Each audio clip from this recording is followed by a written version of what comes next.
Selamat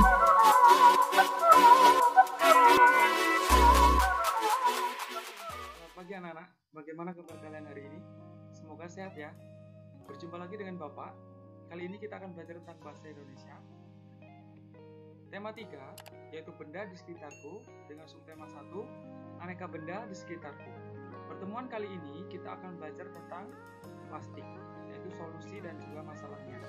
Pertemuan sebelumnya kita sudah belajar tentang benda-benda yang terbuat dari kayu dan juga kertas maupun logam, karet, ya, dan juga kaca. Kali ini kita akan fokus belajar tentang plastik. Apakah kalian sudah siap untuk belajar? Mari kita mulai. Plastik, antara solusi dan juga masalah. Setiap hari kita selalu bertemu dengan plastik. Misalkan ibu kalian pergi ke pasar, pulang pasti akan membawa kantong plastik.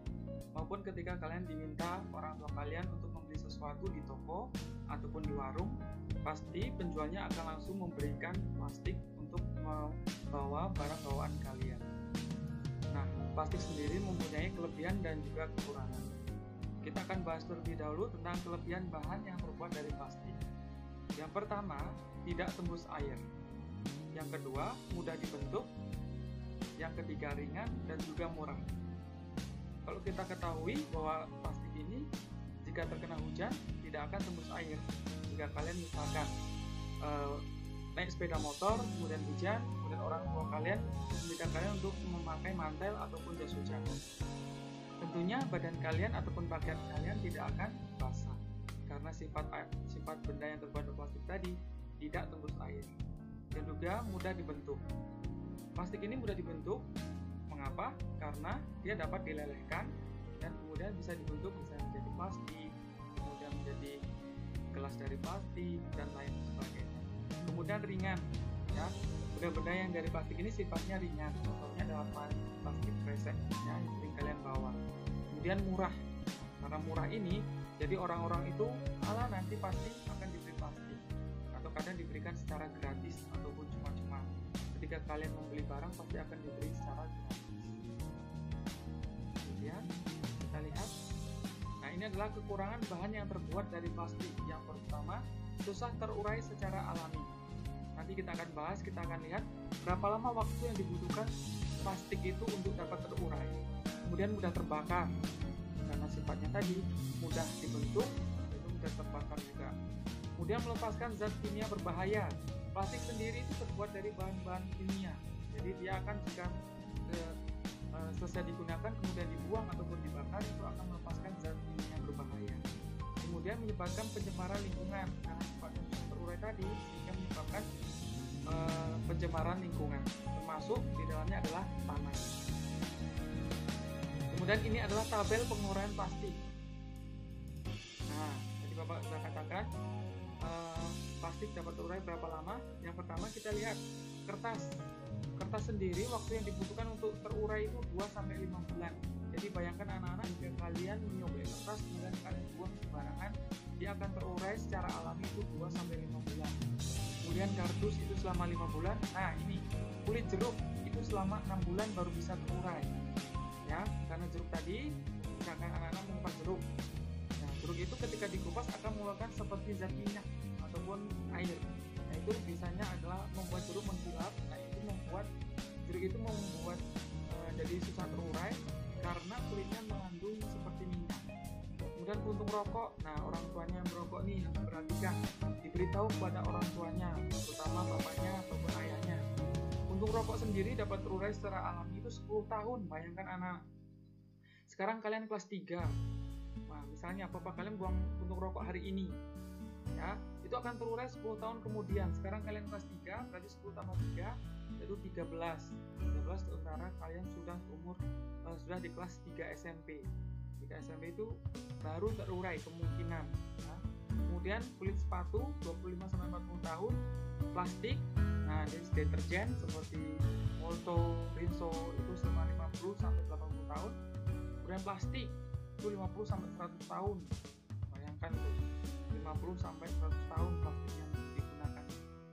Kemudian kaleng soft drink, minuman bersoda 80-100 tahun. Kemudian aluminium 80 batu baterai itu 100 tahun, kantong plastik tas kresek, nah ini yang sering dibawa orang tua kalian, yang sering kita jumpai sehari-hari, itu 10-20 tahun, bayangkan. Kemudian styrofoam itu tidak dapat terurai, jadi anak-anak sampai tua juga styrofoam itu tidak akan terurai atau tidak akan luntur. Jadi anak-anak harus pintar memilih ya, mulai dari sekarang kita belajar hidup untuk ramah lingkungan. Dan cara mengurangi plastik, ada 3 cara yang dapat dilakukan untuk mengurangi sampah plastik. Oke, kita lihat yang pertama adalah reduce atau mengurangi. Reduce yaitu mengurangi penggunaan plastik. Misalnya belanja bawa tas belanja sendiri. Nah, dari rumah dibiasakan saya bisa berjasa kepada orang tua kalian dan dari rumah membawa tas belanja sendiri. Banyak yang tas belanja kita jumpai sehari-hari yang terbuat dari plastik. Mungkin kalian bisa ketahui. Nah, itu bisa dibawa oleh orang tua kalian.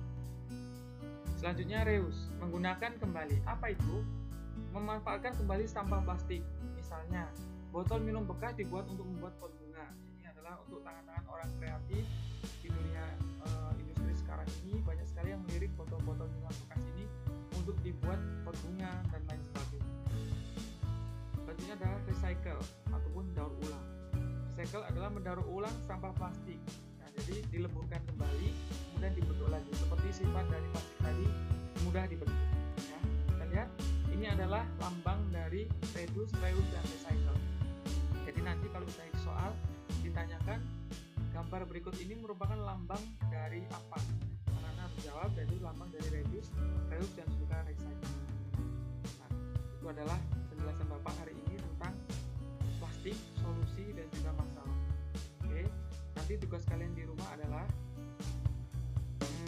ambil salah satu plastik, ya, salah satu plastik, kemudian anak-anak coba timbun di dalam tanah dan beri tanda plastik itu berapa lama waktu yang dibutuhkan. Jadi kalian beri tanda, hari ini silahkan anak-anak ambil satu kantong plastik, kemudian siapkan boleh ember bekas maupun polybag, ya, polybag. Silahkan plastik itu anak masukkan ke dalam kantong polybag ataupun ember. Jadi di situ anak timbun dengan tanah. Nah, di situ silahkan anak-anak simpan di tempat yang mudah kalian ingat. Kemudian beri tanda hari ini tanggal berapa. Nah, hari ini adalah tanggal 20, ya, tanggal 20. Jadi beri tanggal 20 bulan 10. Di situ kalian tandai. Nah, itu nanti bisa kalian lihat beberapa tahun kemudian. Jadi jangan sampai hilang. Anak-anak amati apakah dia akan terurai. Benar nggak sih terurainya lama? Itu tugas anak-anak. Jadi diulangi ya. Tugasnya adalah menimbun satu plastik dalam kantong polybag ataupun ember berbekas ya, dan ditimbun dengan tanah, beri tanda, tanggal, dan juga bulannya.